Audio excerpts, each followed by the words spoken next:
I'm going to be showing you how to decompile my program so that you can figure out if something's a virus or not. Because anytime you run something through a virus total or Windows Defender, it's going to catch software that isn't signed, especially if it's a Pi installer. When it decompiles, it looks a lot like a virus. So, but here is an example of how much it costs for that to happen. And I decided, instead of being salty by the 10th plus time being accused of having a virus in my program, because for context, that is worse. To me, that's worse than calling me a wife beater. Because I'll tell you a quick story of why. So my grandmother has Alzheimer. My father has Alzheimer. And I watched grandparents too. And I watched every one of them get their money siphoned from scammers pretending to be Microsoft or pretending to be something. And their bank account would get skimmed to the point that we would have to just make it so that the only way they can get money out of their account is to go to the bank. So I hate people who scam other people. I hate people who bundle crap with virus. That's why I put in the amount of effort I have put in to my Discord.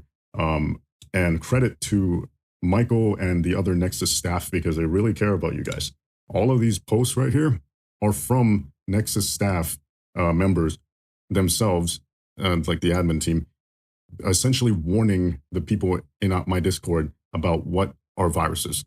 They are doing their job. They are wanting to actually do right by everybody, and I support it. That's why I have a whole section just for it. And if you have any constructive criticism and you want to make it better, feel free to come on by and help out. But again, I put in a lot of effort to ensure that we don't ship anything with viruses.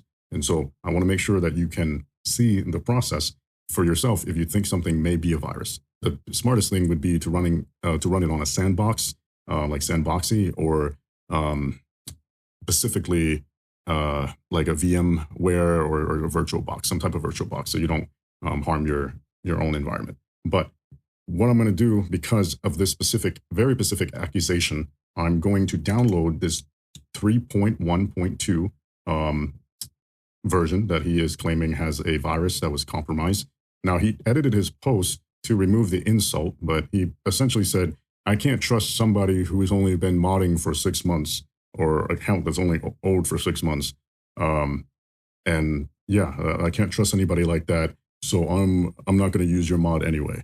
And then instead of, reading my rebuttal or taking my advice of what to do, he essentially stated, it's best practice to not disagree with my insults, essentially, and accusation, and assume false positive until you know for sure. And I've told him how to know for sure. I told him what to do. I told him he can check the source.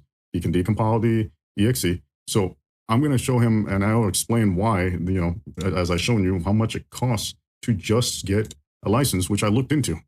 And I don't have that type of money for free software that I develop. So in any case, let's go ahead, and I'm going to show you how to decompile it so we can see this Trojan Big Chungus virus that this gentleman is very concerned about. So let's bring up the folder. Here you go. Here's the Big Chungus virus. I downloaded this from right here, this release. This is the big boy that he's talking about, Big Boy Chungus virus. Now, his concern is that since that version, which I release a lot with all the change logs and what I do on them, because I want to rapidly develop it, he said there's been so many updates that that's sketchy. Why do you have so many updates with different versions? You're clearly trying to hide a virus, or this one is clearly compromised. So let's just go ahead and get that decompile. I'm going to show you how. So here's a CLI Cloud Code terminal. I put the information, hey, this release is flagging as a virus. I downloaded from here, specifically this version. This user is concerned with the tool. I posted his comment in here. It just, it's like snippet instead. Go ahead and decompile the exe. Now, you don't have to go all in like that. You can just say, here's a .exe. It's a Python tool. Decompile it from, to PYC, whatever. But you don't have to be in depth. Now, you can use like anti-gravity. I recommend Cursor. But you can use even ChatGTP, just drop the file in there. It's like 70 megabytes, as long as they can take it. It should be fine. But let's go ahead and have Claude go ahead and just decompile it for us. So while it works on that, I probably should have just had that been working while rambling for 5 minutes. But in the meantime, let's go through some actual viruses. Like, look at this. This is a popular mod loader. People will download and re-upload these mod loaders so that and bundle them with viruses. And the staff are on point. They remove them. They make sure that it doesn't go through. But if it does, we make sure to warn people if they did download it, they should uninstall it. It is best to do that. It's the hardest one really that you really have to be safe about is the .asis or the .dols because it's harder to decompile those depending on how to do it. But that's why you have to be on guard with that. Let's see. But as long as you throw into any capable AI, it should still be able to figure it out if it has any malicious code. But I get it. It's harder to run a whole 130 gigabytes game in a sandbox environment. But in any case, so as you can see, it's happening in real time. Honestly, if you want, let me just skip to when it's actually finished, or I could play the whole thing while I'm talking just to prove the point. But at this point, I think my source codes that I'm showing right here, which I will release once I clean this up, because look at how messy this source code is. But I have already released a significant portion of the tool itself, the source code itself. So right here, right here. This is the game tab. This is half of my software source code here. And the actual source code for the safe editor stuff is actually part of this because it has to load the save to show you your inventory. So you can already see half of that as well. So here's the source. And the reason I licensed it the way I did was to prevent people from packaging the stuff as virus on another place. So I can, another GitHub or re-upload it so I can DMCA, take it down while not holding back the modding community. But there's the source code. You can just throw ChatGPT, a AI agent at it to see what it's in there. But specifically, his accusation is coming from the 3.1.2 version. So that's the one we're focused on. So, okay, here's real time. Here's what the agent said. Clean, nothing unexpected bundle. Here's a verdict. Almost certainly a false positive. What I did, extracted the Pi installer bundle from the 3.1.2 version, deassembled all my project, PYC, scanned every single string constant, every URL, every import. What I looked for and did not find, every URL it goes to, one is from my Discord, one, wait, what's this one?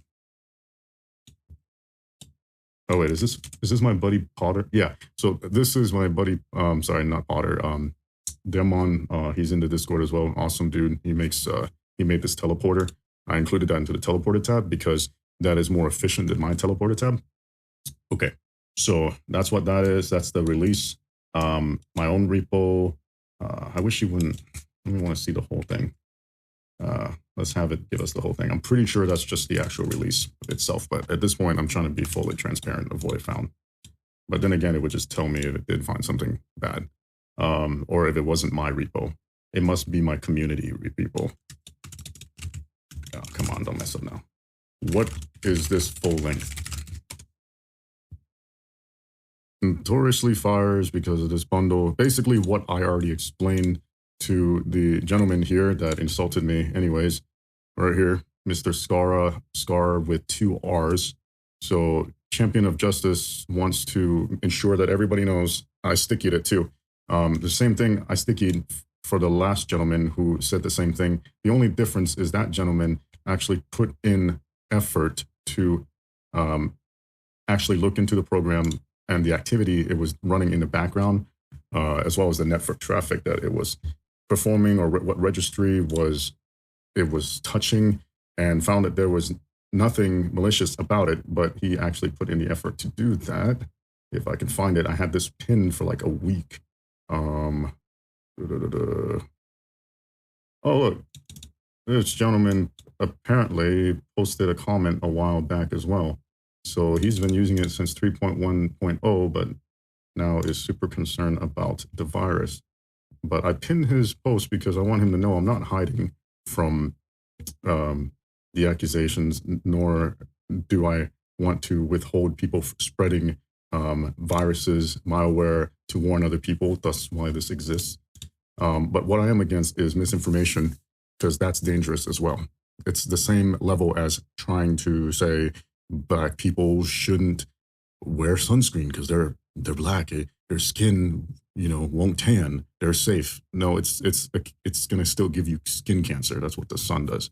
So to me, being accused of bundling my software with viruses because you do not want to do extra legwork to protect yourself, which is a good practice. I commend it. But dropping a .exe file into an antivirus or virus total program is not the end all be all step. You should have an additional step so that you can make sure that you're safe. Because there are such thing as an undetectable virus, and those are worse. So it is better to run everything in Sandboxy if you're really concerned, or some type of virtual machine, virtual environment setup. Okay, here we go. This gentleman said, why is your mod sending TCP packages and another weird stuff in my registry? And he posts some proof, and after checking, seems not malicious connection and not malicious activity. I had this pinned for a week. Why would I have this pinned for a week if all about making sure people get viruses in my software? So, and at a certain point, besides it being a big annoyance, it is an insult to me. It is an insult to the time that I put in to ensure the software is as safe as it can be, as I can make it. And if you've downloaded from a different source or got tricked into downloading it, that was bundled with viruses because of how popular it was since the beginning, I do apologize. I feel for you. I understand that it sucks to essentially lose all your money, from a tool that just runs and then scans your entire computer for keys and access to your Steam account, crypto wallet, and all of that. I've been there. I've seen parents, I've seen grandparents that have been there, and I've seen friends that have been there. That's why I try my best to make sure that that doesn't happen. So when you accuse me of something that extreme without putting in the work or the steps, or just looking at the release page, the quickest rebuttal I can be, this program was updated so many times, then it was renamed with new file structure, with new, because I split up the project. Just the first line, it's been there before he even posted this. You could at least take the effort to read the pinned comment.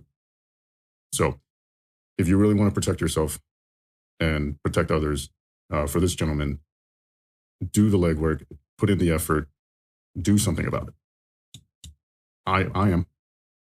But shouting into the void and insulting a mod creator because you don't want to put in extra effort to prove your claim, and for whatever reason want to just make baseless accusation and ignore explanation, then you're not arguing in good faith, nor are you trying to help anybody out. And it's just spreading misinformation, in my opinion. That's all. So basically that's it. That's how you do it. It's just, you just ask a chat agent. So this video could have been 30 seconds, but at this point I'm just rambling, but here's everything on there. There's how it's decompile, how it looks completely, the source code, what's in it. There you go.